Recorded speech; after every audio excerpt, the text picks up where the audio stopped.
यह प्रसंग मोहि कहौ पुरारी, सुनि मन मोह आचरज भारी। मुझे सुन करके मोह हो रहा है, कहीं फिर मुझे मोह ना हो जाए सती जैसा, इसलिए ये कथा मुझे सुनाओ जल्दी से। तब शिव जी मुस्कुराए कि अरे देवी, बोले बिहस महेश तब ज्ञानी मूढ़ न कोय, जेहि चंद रघुपत जस करे सो तस तेहि छन होय। न कोई ज्ञानी है न कोई मूर्ख है, भगवान जिसको जैसे नचाए वो वैसा नाचता है।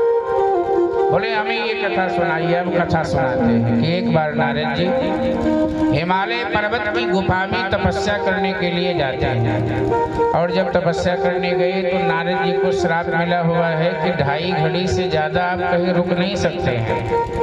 भैया लाइट जाने के बाद माइक थोड़ा डिस्टर्ब हुआ है, वैसे करो, थोड़ा आवाज हल्का बढ़ाओ। नारद जी तपस्या करने के लिए जाते हैं, और जब तपस्या करने गए तो नारद जी को श्राप मिला हुआ है कि 2.5 घड़ी से ज्यादा रुक नहीं सकते। श्राप किसने दिया? दक्ष महाराज ने श्राप दिया था, क्योंकि नारद जी जब जहाँ जाते उसी को साधु बना देते थे। अपने भजन के माध्यम से दक्ष महाराज के 1000 बेटों को साधु बना दिया था। दक्ष जी ने श्राप दे दिया कि 2.5 घड़ी से ज्यादा तुम रुकोगे नहीं तो साधु कैसे बनाओगे। तो नारद जी ने कहा अब ज्यादा साधु बनाऊंगा।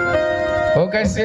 बोले पहले ये था कि कहीं जाता था तो 2-4 दिन रुक जाता था, 2-4 दिन में साधु बनाता था।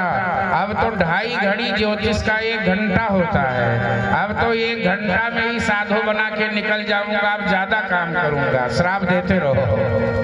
ये है नारद जी गए जैसे हिमालय पर्वत की सुंदर गुफा में बैठे और ध्यान करने लगे भगवान का। जैसे ध्यान किए तो श्राप आ गया। पर भैया भजन का इतना प्रताप होता है कि उल्टा हो जाता है। भजन का प्रताप है कि श्राप आया तो पर दूर बैठा रह गया। कैसे? जैसे होलिका को ये वरदान था। क्या वरदान था? कि अग्नि होलिका को जला नहीं पाएगी, पर जब भक्त के साथ होलिका ने प्रहलाद को जलाने का प्रयास किया तो क्या हुआ? प्रहलाद बच गए, होलिका जल गई। इसलिए भैया जब भक्त के साथ कोई कुछ करता है तो श्राप भी उल्ट जाता है, ये नियम है। इसलिए जो अपराध भगत, अभी फागुन चल रहा है ना, अभी होली आदि सब आ ही रहा है, और ये भक्त प्रहलाद की आनंद के लिए होली मनाया गया था। इसलिए यदि आप भक्त हैं